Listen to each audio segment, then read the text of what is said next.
Hello students, welcome to my channel basic eastern notes में। आज की इस वीडियो में हम देखेंगे विलियन चैप्टर से 10 important numerical question. 10 important numericals ये ऐसे हैं कि ये किसी न किसी सन में आए हुए हैं और ये टाइप क्वेश्चन भी है। टाइप क्वेश्चन ऐसे हैं कि अगर एक क्वेश्चन करोगे तो इससे संबंधित कई क्वेश्चन आप अपने आप कर सकते हो। स्टूडेंट्स, मैं आपको बता दूं, ये इंपॉर्टेंट क्वेश्चन होने के साथ साथ अगर आपने ये 10 न्यूमेरिकल्स कर लिए तो 10 न्यूमेरिकल आपको एनसीईआरटी के सभी न्यूमेरिकल्स करने में हेल्प करेगा। देखते हैं स्टूडेंट्स, मैंने आपको अपनी पिछली वीडियो में भी बताया था कि आप जितने भी फॉर्मूलेज हैं एक साथ लिख लेना। एक साथ लिखने से आपको यह है कि बेर बेर आपको अपने नोट्स देखने नहीं पड़ने के, अच्छे से तैयारी के लिए मतलब न्यूमेरिकल्स करने के लिए एक साथ ही कलेक्ट कर लेना सारे फॉर्मूले, ताकि अच्छे से आपको न्यूमेरिकल समझ में भी आए। तो मैंने भी इसी तरीके से आपके फॉर्मूले एक साथ लिखे हुए हैं, लेकिन सबसे पहले मैं इन्हें ना बता के मैं आपको कौन से बताऊँगा, प्रासरण दाब की। प्रासरण दाब में देखते हैं क्या है। प्रासरण दाब के कंडीशन में कि गैस समीकरण मैंने सबसे पहले स्टार्ट करी थी। गैस समीकरण प्रासरण दाब से P V equal to N R T. अब P V equal to N R T मतलब एन का मतलब होता है मोलों की संख्या, मात्रा बटे अणुभार, तो इसको मैं डब्ल्यू अपॉन एम भी लिख दिया। स्टूडेंट्स, ये वाला फॉर्मूला मैं अपने प्रासरण दाब के लिए यूज़ करता हूँ। बुक में अकॉर्डिंग दूसरा फॉर्मूला है जो कि ये वाला है। अब बुक के अकॉर्डिंग देखते हैं कि ये वाला फॉर्मूला सही है, ये वाला सही है, तो आपको अपना आप ही पता चल जाना जब न्यूमेरिकल करोगे तो कौन सा अच्छा लगेगा आपको। देखते हैं कि इससे ये निकल के आ गया था। ठीक, अगर मैं इसी को देखता हूँ कि v मैंने बटे में ले लिया इनके, तो n अपॉन वी, तो मोलों की संख्या बटे आयतन, तो मोलों की संख्या बटे आयतन इंटू आर इंटू टी, तो मोलों की संख्या बटे आयतन, इसको मोलरता भी बोलते हैं और ये सांद्रता भी होती है। सांद्रता क्यों होती है? क्योंकि किसी के विलयन में विलय के मोलों की संख्या, विलय की जो मात्रा होती है, ठीक, विलयन में विलय की मात्रा को क्या करते हैं, सांद्रता कहते हैं। अब वो सांद्रता को सी से रिप्रेजेंट करते हैं, सांद्रता सी, या इसको दूसरे अकॉर्डिंग देखें तो इसे मोलरता भी कहते हैं। समझ में आ गया? तो P is equal to C R T. C R T, P की जगह हम पाई भी रख सकते हैं, बुक के अकॉर्डिंग पाई होता है, pi is equal to C R T. अब फॉर्मूला चाहे ये लगा लो चाहे ये लगा लो, इन सब की वैल्यूज जो जो भी हैं कि इन्हें क्या क्या कहते हैं, तो मैंने यहाँ पे लिखा हुआ है जहाँ जहाँ करके कि P इज इक्वल टू या P या पाई क्या होता है, प्रासरण दाब, N अपॉन वी जो कि C होता है, जिसको सांद्रण सांद्रता भी बोलते हैं, और उसको मोलरता भी डिपेंड करती है। ठीक है, आर का मान नियतांक होता है, आर का मान 0.0821 लीटर वायुमंडलीय है। यदि एटीएम में दिया हुआ है, वायुमंडल में दिया है प्रासरण दाब, सॉरी आर, तो एटीएम में दिया तो आर का मान ये रखा जाएगा। अगर बार में दे रखा है तो आर का मान ये रख देना। वैल्यूज ठीक समझ में आई। टी का मान परमताप केल्विन, अगर डिग्री सेंटीग्रेड में दे रखा है तो केल्विन में बदलने के लिए आप 273 ऐड कर दोगे तो वो केल्विन में आ जाएगा। क्लियर? डब्लू का मान मात्रा, डब्लू को क्या कहते हैं, मात्रा, जिसको भार भी बोलते हैं, ये हमेशा ग्राम में होती है। और वी का मान आयतन लीटर में होता है। एम अणुभार, एम होता है अणुभार। स्टूडेंट्स, ध्यान से समझना कि जो मात्रा होती है वो हमेशा ग्राम में चलती है और आयतन क्या होता है, लीटर में। इस पे हम एक न्यूमेरिकल्स करते हैं प्रासरण दाब के, फिर उसी से संबंधित हम कुछ क्वेश्चंस देखेंगे। टाइप क्वेश्चन कराऊंगा सबसे पहले, उसी से संबंधित आपको सभी न्यूमेरिकल समझ में आ जाएंगे प्रासरण दाब के। ठीक है स्टूडेंट्स, तो आइए देखते हैं। ये प्रासरण दाब पे एक न्यूमेरिकल्स देखते हैं जो कि टाइप न्यूमेरिकल है। क्वेश्चन क्या है, 27 डिग्री सेंटीग्रेड पर 5% ग्लूकोज के विलयन का प्रासरण दाब क्या होगा? स्टूडेंट्स, पहले बड़े ध्यान से समझना, न्यूमेरिकल करते वक्त जल्दबाजी कुछ नहीं करनी, सब कुछ न्यूमेरिकल्स को एक छोटे छोटे स्टेप में आपको समझना होगा। 27 डिग्री सेंटीग्रेड मतलब ये डिग्री सेंटीग्रेड, क्या दिया उसने, ताप, तो हमारा इसने क्या दे दिया, क्वेश्चन सबसे पहले करेंगे तापमान, जिसको हम टी बोलते हैं, 27 डिग्री सेंटीग्रेड। अब उसको केल्विन में बदलना है तो हम क्या करेंगे, 273 ऐड कर देंगे, तो 273 ऐड करने पर 300 केल्विन। इसे केल्विन में चेंज करते हैं। पहली वैल्यूज जो जो उसने दिया पहले तो हम वो निकाल के रखते हैं। अब प्रतिशत का मतलब, इसका मतलब क्या है, 5%। तो ध्यान से समझना, क्वेश्चंस में हमारे टाइप क्वेश्चन इसलिए कह रहा हूँ क्योंकि वैल्यूज़ या तो ये चेंज होगी और एक ये चेंज होती है और दूसरी ये। इन तीन चीज़ के अलावा हमें क्या करना होता है, 27 की जगह जो भी, तो 27 का मतलब आप ये 273 ऐड करके ये कर लोगे। ठीक, तापमान केल्विन में जाना।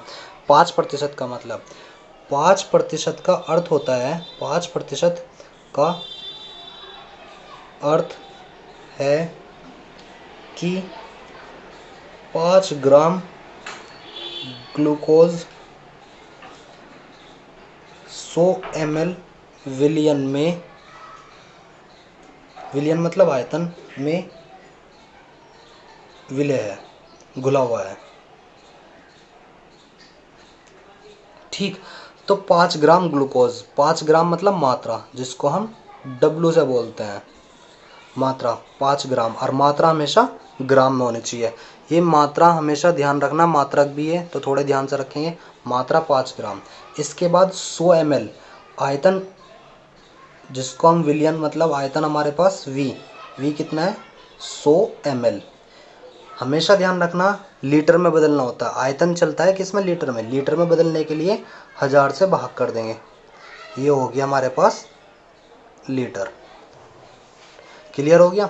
ये आयतन निकल के आगे मात्रा टी, तो 27 का भी यूज़ हो गया हमारे पास, 27 का भी और 5 का भी। अब ग्लूकोज, अब हमारे पास स्टूडेंट्स की फॉर्मूला है कौन सा, हम लगा देंगे पी वी, क्या कहते हैं, P V is equal to N R T. N R T का मतलब W upon M R T. अब समझ लो ध्यान से कि डब्लू भी पता चल गया हमें, वी भी पता चल गया, और क्या है हमारे पास, टी भी पता चल गया था, तापमान। क्लियर। उसके बाद हम देखते हैं आर। आर तो गैस नियतांक है, इसका मान तो हमें फिक्स पता ही होता है। दूसरी कंडीशन क्या है कि हमारे पास एम नहीं है, एम मतलब अणुभार। तो अणुभार किस चीज़ का होगा, ग्लूकोज का। तो इससे पहले हमें एक चीज़ निकाल कर रखनी पड़ती है, ग्लूकोज। ग्लूकोज का फॉर्मूला स्टूडेंट्स आप लोगों को पता ही होगा, क्या होता है ग्लूकोज का फॉर्मूला। अगर नहीं पता तो ये ज़रूर याद रख लेना, C6H12O6। तो इसका अणुभार हमें ध्यान रखना होगा, निकाल लेंगे इसका अणुभार m, जिसको हम बोलते हैं C का मतलब 12, परमाणु भार 12 होता है, उसकी मल्टीप्लाई 6 होती है। नेक्स्ट के लिए प्लस H का 1 इंटू 12 प्लस O का कितना होता है 16 इंटू 6। टोटल ऐड करके देखोगे तो आप टोटल इनको सबको मिला लेना तो 180 होता है। फॉर्मूला हमारे पास ये है। अब लगा देंगे फॉर्मूला। आर की वैल्यूज़ हमें पता भी होती है, तो हम देखते हैं क्या है। तो P V is equal to W upon M R T. तो हमने क्या रखा, पी का मतलब क्या निकालना, प्रसरण दाब तो हमें निकालना था, तो पी तो हमें निकालना। वी का मतलब कितना हो गया 100/1000। 100/1000 को हम थोड़ा काट देंगे तो कितना, 1 2 1 2, 1/10 इजिकल टू डब्लू। डब्लू की मात्रा, डब्लू कितना है 5, एम कितना है 180, आर कितना है, आर की वैल्यू हमेशा याद रखने के लिए मैंने बताई थी अभी कितना, 0.0821, 0.0821। भाई इतना भी रख सकता है नॉर्मली, क्योंकि पॉइंट के बाद की संख्या 4 हो जा तो न्यूमेरिकल चाहे छोटा रख सकते हैं यहाँ पे। इंटू टी की वैल्यू 300। इसको सॉल्व करना, पी को अकेला कर लोगे, ये आपको पता भी है, अब तो नो में आराम से कर लोगे ये। तो कितना है 5 इंटू 10 इंटू 0.0821 इंटू 300 अपॉन 180। इसको सॉल्व करना, थोड़ा क्लियर कर लोगे तो सॉल्व करने पे 6.84 वायुमंडल।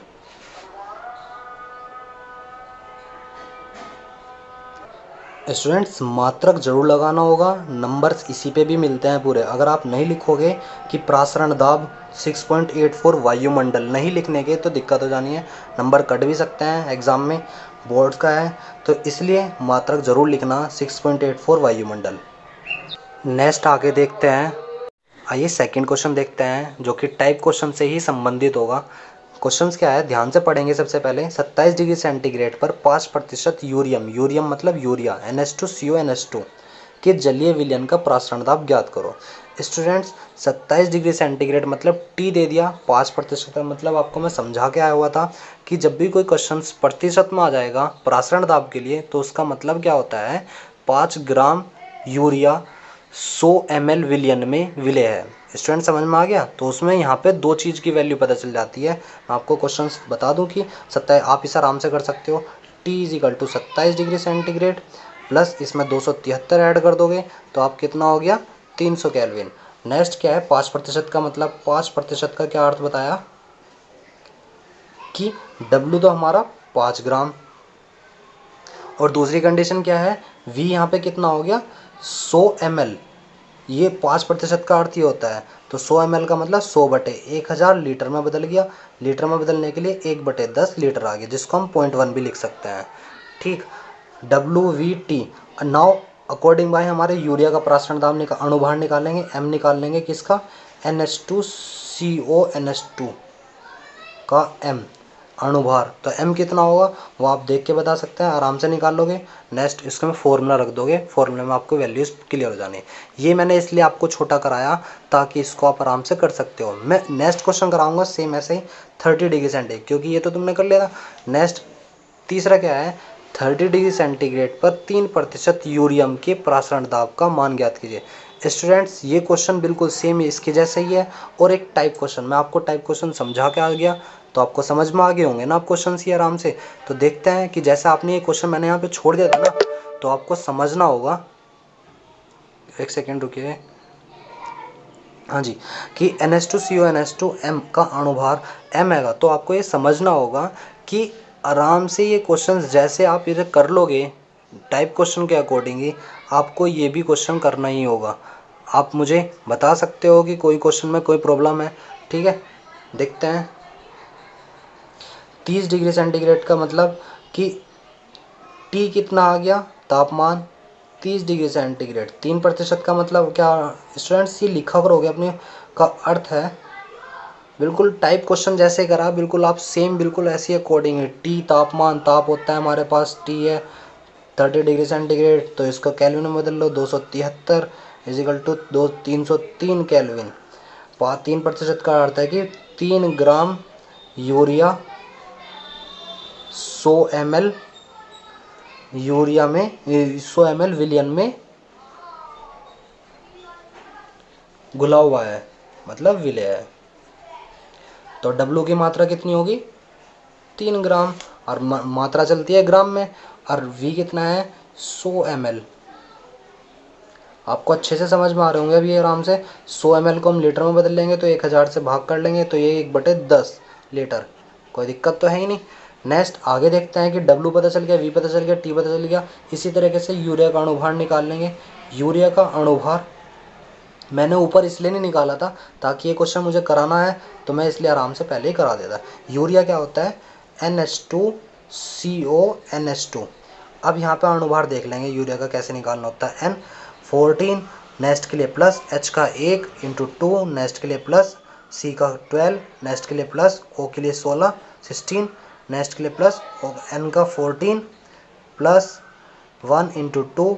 टोटल कितना हो गया हमारे पास, टोटल क्या होता है कितना हो गया, ये हो गया है 14 60। NH2CONH2 का होता है टोटल 60, अणुभार 60। इसके बाद हम क्या निकालेंगे फॉर्मूले में, R की वैल्यू में फॉर्मूला क्या होता है, PV = W/mRT होता है जो सूत्र है हमारे पास। तो हम क्या करेंगे, PV, P का मतलब पता निकालना हमें, V का मतलब हमारे पास 1/10, W का मतलब 3, M का मतलब 60, R का मतलब 0.0821 इंटू T का मतलब 303। सॉल्व करना है इसे, 10 को इधर लेके चले जाओगे, 10 को इधर लेके चले जाओगे तो सॉल्व करके कितना आएगा, ये वैल्यू सॉल्व कर लोगे। सॉल्व करने पे कितना पता चला तुम्हें, ये आ गया है 12.44 वायुमंडल। थोड़ा क्लियर देख लेना आप वैल्यूज़ को, ये चीज़ तो आंसर हमेशा वायुमंडल में होगा। ठीक है। नेक्स्ट ऐसी ही न्यूमेरिकल्स आपको प्रासरण दाब के समझ में है। नेक्स्ट आगे एक क्वेश्चन और देखते हैं प्रासरण दाब पे, जो इनसे थोड़ा हटके होगा लेकिन होगा इसी टाइप पर ही। नेक्स्ट 27 डिग्री सेंटीग्रेड पर यूरिया के m/10 का मतलब क्या है कि मोलरता कितनी दे दी उसने, 1/10। स्टूडेंट्स ध्यान से सुनना, m/10 ये इंपॉर्टेंट क्वेश्चन लिख रखा है, टाइप क्वेश्चन में पहले बता दिया, टाइप के अकॉर्डिंग ही होना है। 27 डिग्री सेंटीग्रेड पर यूरिया के m/10 विलियन का प्रासरण दाब ज्ञात कीजिए।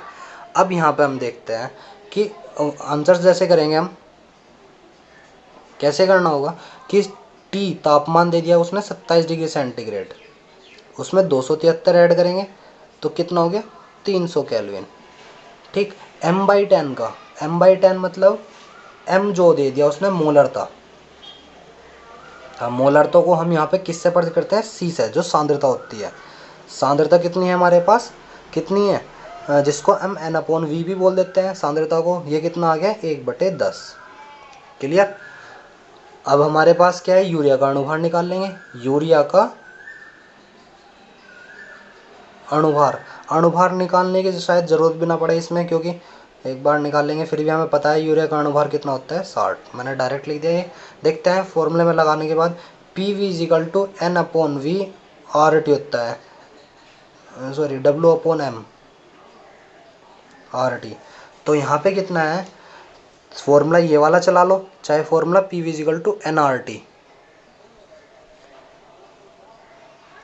अरे ये नीचे नहीं लिखना, पी एन आर टी, या तो स्टूडेंट्स ये वाला फॉर्मूला चला लो, नहीं तो डायरेक्ट फॉर्मूला है हमारे पास, P इजिकल टू पाई में बदल सकते हैं, P is equal to C R T जो लिखवा रखा है। C हमें पता ही है, T हमें पता, R का मान क्या है, वो तो क्लियर सी वैल्यू नहीं है, तांगे तो 0.0821 होगा, और P की वैल्यू निकालनी होती है। तो इस फॉर्मूले से लेके चलेंगे, आपको समझ में आ गया कौन सा कहाँ पे लगाना है फॉर्मूला। तो उसके अकॉर्डिंग हम P इजिकल टू या पाई इजिकल टू बोल सकते हैं, पाई इजिकल टू आर टी। तो बुक के अकॉर्डिंग क्वेश्चन करा रहा हूँ इस बार। पाई इजिकल टू सी की वैल्यू कितनी है, हमें सी की वैल्यू देखते हैं, एन अपॉन वी, एन और सी की वैल्यू कितनी है 1/10, आर की वैल्यू कितनी है 0.0821, टी की वैल्यू कितनी है 300। ठीक, ये समझ में आ गया। पाई की वैल्यू जब आप निकाल लोगे तो ये क्वेश्चंस को कितना सॉल्व करके आएगा, यहाँ पे 2.46 वायुमंडल। समझ में आया स्टूडेंट्स, जो पाई है, जो पी है, वो कितना है हमारे पास। नेक्स्ट क्वेश्चन, किस ताप पर ग्लूकोज का 5% डब्ल्यू अपॉन वी विलियन 7 वायुमंडलीय दाब उत्पन्न करता है, जहां आर का मान उसने कितना दिया 0.0821 लीटर वायुमंडल पर डिग्री पर मोल। ये उसने क्वेश्चंस दिया है स्टूडेंट्स, ये क्वेश्चंस 2018 में और 19 में आया हुआ है, लेकिन मैं आपको बता दूं ये टाइप क्वेश्चन के अकॉर्डिंग ही हो जाएगा। ठीक है, देखते हैं स्टूडेंट्स, पहले ध्यान से क्वेश्चंस को स्टेप बाय तोड़ तोड़ के देखेंगे थोड़ा थोड़ा, कि किस ताप पर, मतलब किस ताप पर, तापमान तो वो पूछ रहा है, टी का मान हमारे से पूछा जा रहा है, किस तापमान पर ग्लूकोज का 5%, 5% मतलब डब्ल्यू अपॉन वी दे रखा है कि 5% का अर्थ क्या होता है, ये आपको लिखना होगा क्वेश्चंस का अर्थ। मैं आपको पहले ही बता गया है, 5% का अर्थ है कि क्या होता है, कि 5 ग्राम मात्रा, 5 ग्राम ग्लूकोज की मात्रा, 5 ग्राम ग्लूकोज 100 ml, 100 ml विलियन में विलय है। ठीक, अब इसका मतलब समझ में आ गया, तो W कितना दे दिया उसने 5 ग्राम, और V कितना दे दिया 100 ml। यहाँ से हम 1000 से भाग करके क्या निकाल लेंगे, लीटर में निकाल लेंगे यहाँ पे। ठीक, हमें वैल्यूज़ पता चल गई, V की, W की पता चल गई, और T की T हमें निकालना है। 3 चीज़ हो गया हमारे पास ये। नाउ इसके बाद R की वैल्यू कितनी है 0.0821 जो उसने दी है, ये लीटर वायुमंडल डिग्री मोल, ये चीज़ उसने हमें दिया है। 7 वायुमंडल मतलब P उसने दाब, कितना दाब दे रखा 7 वायुमंडल। ठीक है जी, नेक्स्ट आगे क्या है हमारे फॉर्मूले में, कि P is equal to P V is equal to N R T होता है फॉर्मूला। जब एन आर टी होता है तो सबसे पहले क्या है, P V is equal to W upon M R T. Formula तो हमारे पास ये था, और इसी से हम मेन दूसरा फॉर्मूला ये बना के लेके चलेंगे। ठीक है, तो हमारी कंडीशन में क्या है कि हमें आर टी तो हमें निकालना है, आर हमें पता है, पी भी पता है, वी भी पता है। ठीक, डब्ल्यू भी पता है, एम नहीं पता। एम क्या होता है, अणुभार। अणुभार निकालने के लिए, अणुभार किसका, ग्लूकोज का, तो ग्लूकोज का अणुभार मतलब एम, क्या निकल के आएगा, ग्लूकोज का सूत्र होता है C6H12O6। ये आप लोगों पे निकालना आता भी होगा अणुभार, फॉर्मूला ज़रूर ध्यान रखना, ताकि आपको, क्योंकि क्वेश्चंस में तो वो देंगे नहीं, आप क्वेश्चंस में फॉर्मूला नहीं देंगे तो अणुभार कैसे निकल पाओगे। तो इसलिए कुछ न्यूमेरिकल्स में आपको फॉर्मूले याद भी रखने होंगे, कुछ में भी दे देंगे, तो आप पे डिपेंड करता है कि आपको कैसा मिलना है वहाँ पे, कि C6H12O6 का C का 12 × 6 ठीक। नेक्स्ट के लिए प्लस H1 × 12, नेक्स्ट के लिए प्लस O के लिए O का 16 × 6, टोटल ऐड करके देखोगे तो 180। क्लियर है। m की वैल्यूज़ हमें निकल के आ गई, फॉर्मूले के अकॉर्डिंग हमें m भी पता चल गया।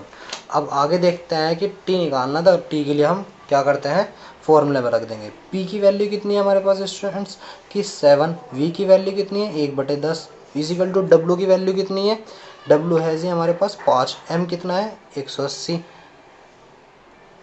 सॉरी r की वैल्यू 0.0821 इंटू टी हमें निकालना। इसे सॉल्व करेंगे। सॉल्व करने पे हमें क्या होगा कि t इजिकल टू 7 × 180, ठीक, और 5 × 10 × 0.0821, ये t की वैल्यू को सॉल्व करना होगा तो क्या होगा जी हमारे पास। यहाँ से देखते हैं कि t इजिकल टू, इसे सॉल्व कर लोगे तो हमारे पास क्लियर वैल्यू लिख देता हूँ स्टूडेंट्स 306.94 केल्विन। स्टूडेंट्स मात्रक जो होगा वो केल्विन में होगा। ये वैल्यूज़ है क्लियर वैल्यूज़, आपको सॉल्व करके देखनी है, मैंने आपको लिख के दे दी, और ये केल्विन में होगा आंसर्स। स्टूडेंट्स आपको पता ही चल गया होगा, आपने प्रासरण दाब के 5 क्वेश्चंस कर लिए, तो आपको पता होगा कि आपने इसी एक टाइप क्वेश्चन से आपने 5 क्वेश्चन कर लिए, और आपको उन 5 क्वेश्चन में इम्पोर्टेंट क्वेश्चन क्या है कि आपको W/V भी दे रखा है उसने, M/10 भी दिया हुआ था, तो आपको सभी उस टाइप क्वेश्चन से क्लियर होंगे। नेक्स्ट क्वेश्चन एक मैं इसी पे बता देता हूँ, मोल प्रभाज के भी, कि जब प्रतिशत आता है उसमें तो क्या निकालना पड़ता है। देखते हैं मोल प्रभाज का एक ऐसा क्वेश्चन। स्टूडेंट्स ये इसलिए बता रहा हूँ कि प्रासरण दाब में इसलिए बता रहा है क्योंकि वहाँ पे प्रासरण के प्रतिशत का और यहाँ के प्रासरण के मोल प्रभाज के प्रतिशत का थोड़ा डिफरेंस होता है कि यहाँ पे और यहाँ पे, क्योंकि यहाँ पे तो यूरिया और जल दो की बात कर रहे हैं, तो हमें विलेय और विलायक की बात करनी होगी, ठीक। और वहाँ पे जो चलता है वो विलयन चलता है, मतलब V निकालना होता है। तो यहाँ का प्रतिशत में देखते हैं, जल में यूरिया, मतलब जल क्या है विलयन, और यूरिया क्या है विलायक। जल में यूरिया है ना, तो यूरिया मिला हुआ है, तो यहाँ पे देखते हैं जो विलयन निकल के आता है, विलयन वो जल प्लस यूरिया से बल के मिला हुआ, जल प्लस यूरिया, तो ये तो हो गया हमारे पास क्या है विलेय, और ये क्या है विलायक, ठीक है।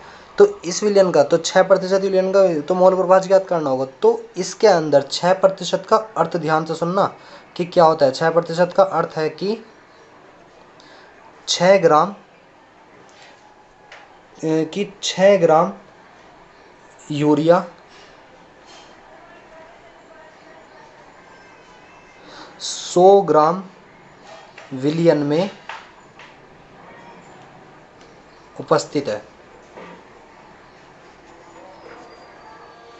समझ में आई स्टूडेंट्स बात, कि यहाँ पे ग्राम और ग्राम में चलना होगा यहाँ पे, क्योंकि हमारे यहाँ पे अब 6 ग्राम यूरिया, तो यहाँ पे यूरिया की मात्रा 6 ग्राम आ गई, और यहाँ पे कितनी आ गई 100 ग्राम विलयन। तो हमें विलयन की मात्रा पता चली 100 ग्राम, विलयन की मात्रा 100 ग्राम, ठीक है। और विलेय की मात्रा, मतलब विलेय क्या है यूरिया, विलेय की मात्रा 6 ग्राम। इन सबसे विलेय की मात्रा से हमें विलायक की मात्रा निकालनी पड़ती है, तो विलायक की मात्रा कितनी होगी यहाँ पे 100 में से 6 घटा देंगे तो 94 ग्राम, 94 ग्राम। स्टूडेंट्स मेरा बताने का मकसद यही था कि यहाँ विलायक निकालना और विलेय की मात्रा से पता चल जाती है। तो विलयन जो है 100 ग्राम, तो वो टोटल हमारा 94 ग्राम रखा है ना। अब इसके अकॉर्डिंग हमें पता चल गया, तो विलेय कितना है हमारे पास, विलेय की मात्रा यहाँ पे देखते हैं, विलेय 94 ग्राम, विलेय हमारे पास 6 ग्राम है, और ये कितना है 94 ग्राम, तभी तो टोटल 100 ग्राम होगा। विलयन हमारे पास 100 ग्राम, तो हमें विलेय विलायक की मात्रा पता चलेगी। अब इनके अणुभार निकाल लेंगे। अणुभार देखते हैं, विलेय का अणुभार, विलेय का अणुभार क्यों, क्योंकि मोल प्रभाज क्या मात्रा है मांगता है मोलों की संख्या, और मोलों की संख्या क्या होती है मात्रा बटे अणुभार, तो अणुभार तो हमें निकालना जरूर होगा ही होगा। पहले तो हम विलेय का अणुभार निकाल लेंगे। विलेय क्या है हमारे पास यूरिया, यूरिया क्या होता है विलेय का अणुभार, जिसको हम क्या मान लेंगे, यहाँ पे देखते हैं विलेय का अणुभार यूरिया, यूरिया कितना होता है NH2CONH2, NH2CONH2 को हम देखते हैं, तो NH2CONH2 को हमने पहले भी निकाल के आए हुए, अगर हमारे याद है तो हमारे कितना था हमारे यहाँ तो कितना आएगा हमारा टोटल NH2CN2 का कितना था हमारे पहले भी, ये होता 60। ठीक, आप देख सकते हो अणुभार। और दूसरा कंडीशन क्या है हमारे पास यहाँ पे, विलायक, विलायक H2O, विलायक का अणुभार कितना हो गया यहाँ पे 18। ठीक, दोनों का। अब फॉर्मूला क्या मांगता है देखते हैं। विलेय के मोलों की संख्या मात्रा बटे अणुभार 6/60 आ गई थी, 1/10.1। नेक्स्ट, विलायक के मोलों की संख्या 94/18, सब वैल्यूज यहाँ से रखे 94/18 इजिकल टू 5.22। तो विलयन के मोलों की संख्या अगर हमें ज्ञात करनी है अब, तो विलेय के मोलों की संख्या और विलायक के मोलों की संख्या, तो विलेय के मोलों की संख्या 0.1 और विलायक के मोलों की संख्या 5.22। तो कितना आ गया हमारे पास 0.1 का 5.32। क्लियर, यहाँ पे हमारी विलायक के मोलों की, विलयन के मोलों की संख्या निकल के आ गई।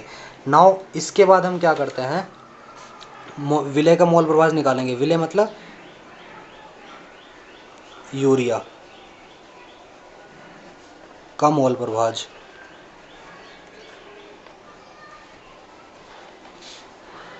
तो कितना है हमारे पास यूरिया का मोल प्रभाज, विलेय का मोलों की संख्या, विलेय के मोलों की संख्या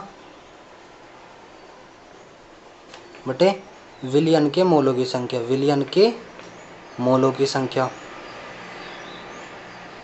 तो क्या करेंगे इसमें हम, विलेय के मोलों की संख्या 0.1 और विलयन के मोलों की संख्या 5.32। ये चीज़ समझ में आई। तो ये चीज़ करने के लिए हमने ये कोशिश करेंगे इसे सोल्व करने की। सोल्व करने में क्या आएगा हमारे पास, अगर देखते हैं तो हमारे पास ये आ गया 0.0188। सॉल्व करना, मैंने क्लियर वैल्यूज़ लिख दी है। तो विलायक, नेक्स्ट देखते हैं, विलायक मतलब जल, जल का मोल प्रभाज मैंने टोटल बता रखा था कि अगर किसी के विलेय और विलायक का मोल प्रभाज एक होता है, ठीक, तो मैं क्या काम करूँगा, 1 में से घटा दूंगा, या मैं तो इसी तरीके से भी निकाल सकता है, नहीं तो 1 माइनस यूरिया का मोल प्रभाज, यूरिया का मोल प्रभाज, यूरिया मतलब विलेय, क्योंकि विलेय प्लस विलायक का मोल प्रभाज 1 के बराबर होता था, तो मैंने इसलिए डायरेक्ट कर दिया मोल प्रभाज। तो 1 माइनस यूरिया कितना है, यूरिया का मोल प्रभाज 0.0188। सॉल्व करेंगे तो कितना आएगा 0.9812। क्लियर है। तो ये चीज़ हमें समझ में आ गई होंगी। वैल्यूज़ विलेय और विलायक के लिए हमने एक क्वेश्चन मोल प्रभाज का भी कर लिया। इसी के साथ साथ हमें पता चल गया होगा कि हमने कैसे काम करा, मतलब कि ये यूरिया का परासरण दाब पे मोल प्रभाज के साथ साथ आगे हम अणुसंख्यक गुणधर्म के क्वथनांक के उन्नयन, हिमांक के अवनमन, इन पे भी क्वेश्चंस करेंगे। तो वो नेक्स्ट वीडियो में, वीडियो लंबी ना हो तो इसलिए मैं नेक्स्ट वीडियो में उसको सब कुछ कराऊंगा।